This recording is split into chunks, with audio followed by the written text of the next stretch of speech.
مفتی سلطان کے بیانات کے لیے مفتی سلطان آفیشل کو سبسکرائب کریں۔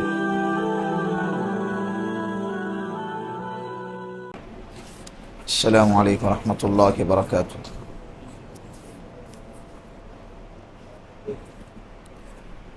الحمد للہ نحمده ونستعینه ونستغفره ونؤمن به ونتوکل علیہ ونعوذ باللہ من شرور انفسنا ومن سیئات اعمالنا من يهده الله فلا مضل له ومن يضلله فلا هادی له ونشهد ان لا اله الا الله وحده لا شريك له ونشهد ان سيدنا وسندنا وحبيبنا ومولانا محمدا عبده ورسوله اما بعد فقد قال الله تبارك وتعالى في القرآن المجيد والفرقان الحميد فأعوذ بالله من الشيطان الرجيم بسم الله الرحمن الرحيم إن الذين قالوا ربنا الله ثم استقاموا تتنزل عليهم الملائكة ألا تخافوا ولا تحزنوا وأبشروا بالجنة التي كنتم توعدون وجاء في الحديث وقال النبي صلى الله عليه وسلم إن أشد الناس بلاء الأنبياء ثم الأمثل فالأمثل أو كما قال عليه الصلاة والسلام۔ صدق الله المولانا العظيم وصدق رسوله النبي الكريم ونحن على ذلك من الشاهدين والشاكرين والحمد لله رب العالمين۔ پیار محبت کے ساتھ ایک مرتبہ درود پاک پڑھ لیں۔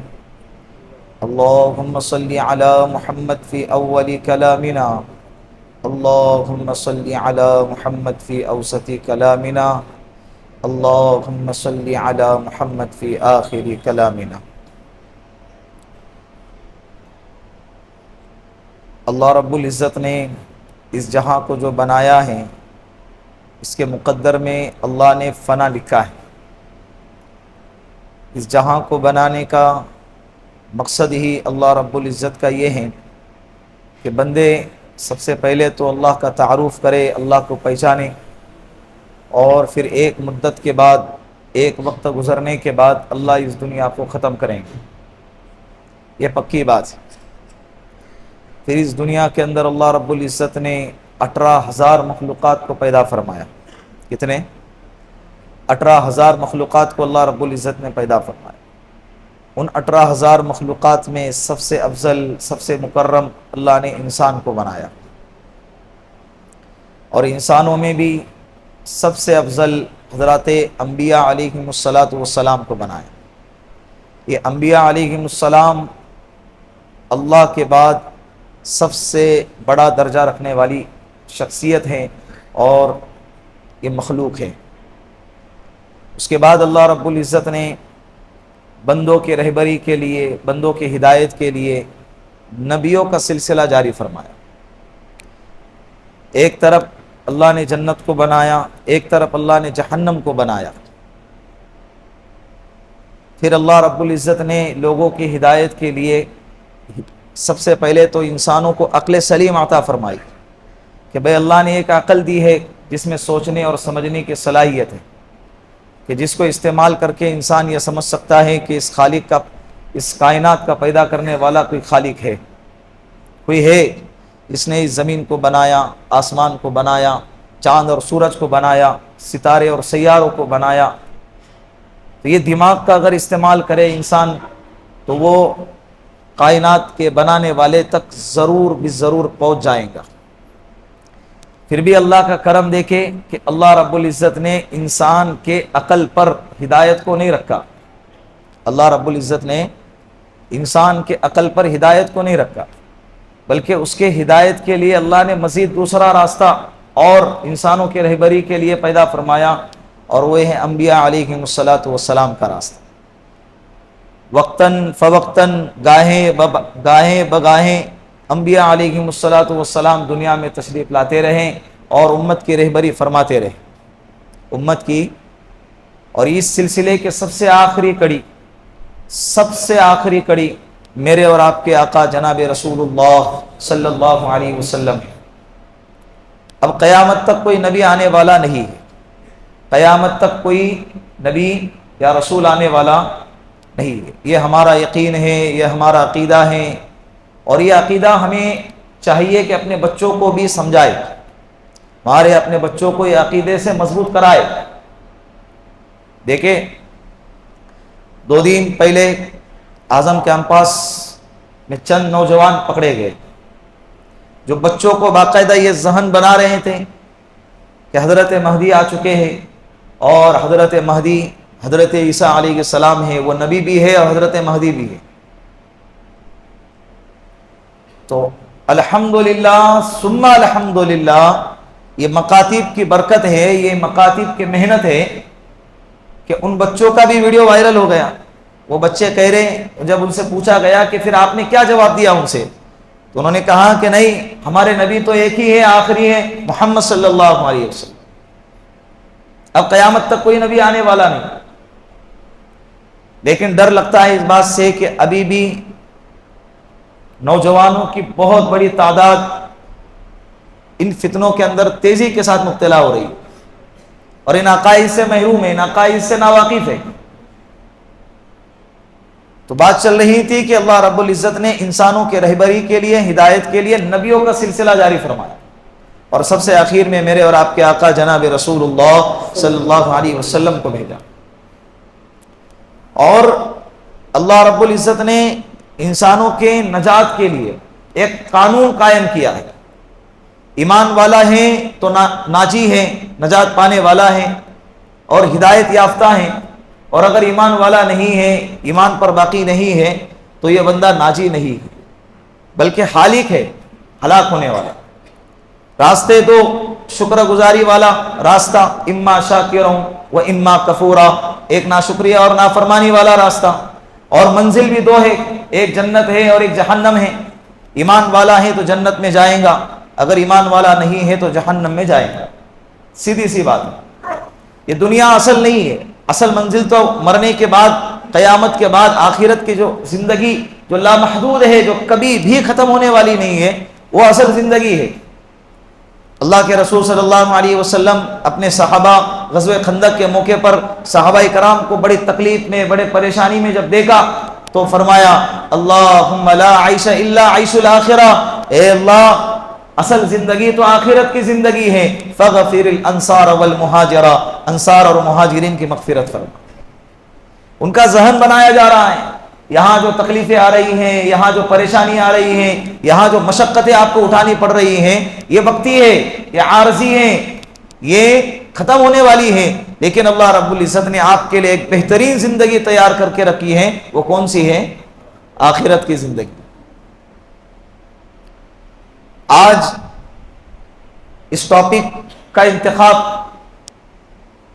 جو مجھے کرنا پڑا، اس کی وجہ یہ ہے کہ بہت سارے حضرات آج کے زمانے میں بہت پریشان ہیں۔ ایک تو مالی اعتبار سے پریشان ہے، کوئی قرض میں ڈوبا ہوا ہے، کوئی صحت کے اعتبار سے کوئی پریشان ہے، کسی کو غم لاحق ہے، کسی کو بخل لاحق ہے، کسی کو بزدلی لاحق ہے، کسی کو ڈر ستا رہا ہے۔ الغرض مسلمان چاروں طرف سے پریشانی کے عالم میں نظر آتا ہے، ہر کسی کی اپنی اپنی پریشانی ہے، ہر کسی کی اپنی اپنی پریشانی ہے، حالات سے ہر کوئی دوچار ہے۔ تو یہ تکلیف، حالات کے آنے کے بعد تکلیف کا جو سبب بنتے ہیں نا، یہ حالات، یہ اس وقت بنتے ہیں جس وقت ہمارے سامنے سیرت اور انبیاء علیہ السلام اور قرآن اور نبی کی زندگی اور صحابہ کی زندگی جب نہیں ہوں گی تو یہ حالات ہمارے تکلیف کا سبب بنیں گے، ورنہ یہ حالات ہمارے ہدایت کا ذریعہ بنیں گے، یہ حالات دین پر اور ہدایت پر جمے رہنے کا ذریعہ بنیں گے، اور یہی حالات ہمیں دین کے اعتبار سے آگے بڑھنے کا ذریعہ بنیں گے۔ تو ہمارے سامنے انبیاء علیہ السلام کی زندگی نہیں ہے۔ ایک بات بہت قیمتی ہے، آپ کان کھول کے سن لینا، کہ ایمان اور آزمائش یہ دونوں لازم اور ملزوم کی طرح ہے، لازم اور ملزوم کی طرح ہیں۔ ایمان آئیں گا تو آزمائش آئیں گی، یہ پکی بات ہے۔ حالات آئیں گے، یہ لازمی چیز ہے۔ ایمان آئیں گا، تکلیفیں آئیں گے، یہ لازمی چیز ہے۔ الف لام میم احسب الناس ان یترکوا ان یقولوا آمنا وهم لا یفتنون، اے ایمان والو، کیا تم نے یہ گمان کر رکھا ہے کہ ایمان لے آنے کے بعد اور اسلام کو قبول کرنے کے بعد تم کو آزمایا نہیں جائے گا؟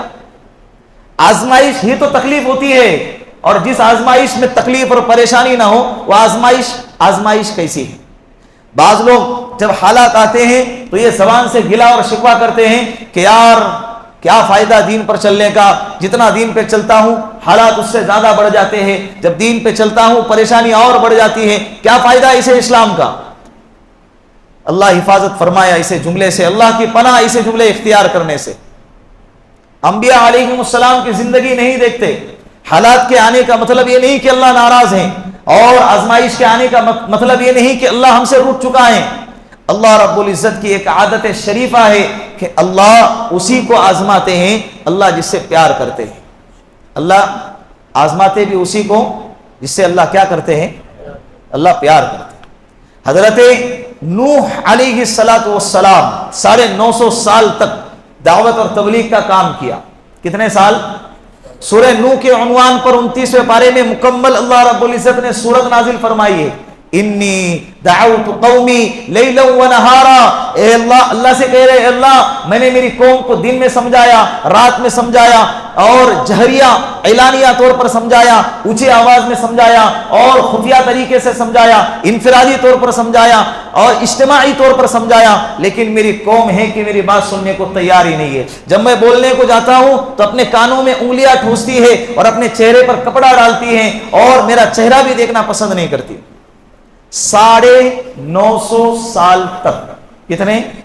950 سال تک۔ اور ایسی آزمائش کہ 950 سال کے بعد ان کے ہاتھ میں جو لگا مجمع وہ کتنے کا تھا؟ 80 افراد مسلمان ہو گئے۔ سام، حام، یافیف، یہ 3 تو ان کی اولادیں ہیں۔ ایک چوتھی تھی کنعان جو مسلمان نہیں، جو طوفان کے اندر غرق ہو کے ختم ہو گئے، ہلاک ہو گئے۔ یہ 3 اولادیں، باقی کے اور تو 950 سال تک آزمائش کے بھٹی میں ڈالا گیا۔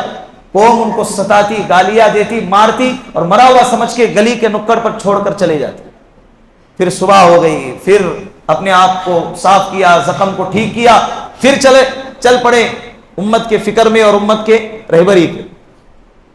یہ حضرت نوح علیہ السلام کا قصہ ہے۔ اللہ رب العزت نے حضرت یعقوب علیہ السلام، حضرت یوسف علیہ السلام، یہ بھی نبی ہے، اللہ کے چہیتے نبی ہے، اللہ نے ان کو بھی آزمایا۔ کیسے آزمایا؟ 40 سال تک باپ بیٹے سے دور رہا۔ کتنے سال؟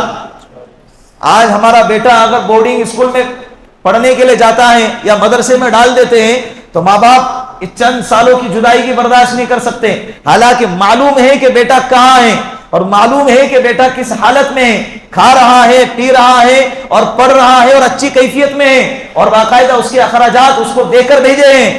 یہ سب کچھ کے باوجود ماں باپ پریشان ہو جاتے ہیں، یہاں باپ کو پتہ نہیں ہے کہ بیٹا کہاں ہے، اور خبر یہ ملی ہے کہ بیٹے کو بھیڑیا کھا گیا۔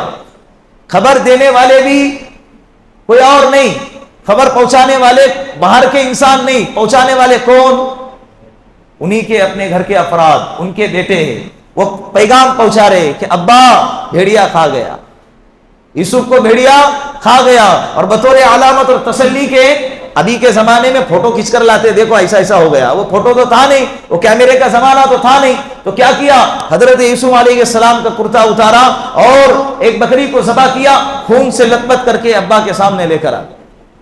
اب باپ کو پتہ نہیں بیٹا کس حالت میں ہے، لیکن باپ نبی ہے، اتنا یقین ہے کہ میری جو دوسری اولاد ہے وہ جھوٹ بول رہی ہے، وہ دھوکہ دے رہی ہے، اپنے یوسف سے حسد کر رہی تھی۔ یوسف زندہ ہے لیکن پتہ نہیں کس حالت میں ہے۔ آپ سوچیں کیا کشمکش ہوتی ہے۔ ایسے فوٹوز وائرل ہوتے ہیں نا، 14 سال کی بچی ہے، گمشدہ ہے، 2 دن سے گمشدہ ہے، لاپتہ ہے، باپ پولیس اسٹیشن میں جا رہا ہے، کمپلینٹ کرا رہا ہے، اخبار میں اشتہار دے رہا ہے، لوگوں کو فون کر کے اس کے راتوں کی نیندیں حرام ہو گئی۔ 2 دن کی اپنی اولاد کی جدائی برداشت نہیں کر سکتے۔ یعقوب علیہ السلام کو اللہ نے کیسے آزمایا کہ اپنے بیٹے یوسف علیہ السلام سے 30 سے 40 سال کی جدائی لے لی۔ کتنے سال؟ اور آگے باپ کے آگے بیٹے کی قربانی دے کے، بیٹے کی آزمائش دے کے سگے بھائیوں کے ہاتھ سے کنویں میں جانا پڑا۔ کس کے؟ سگے بھائیوں کے ہاتھ سے۔ باپ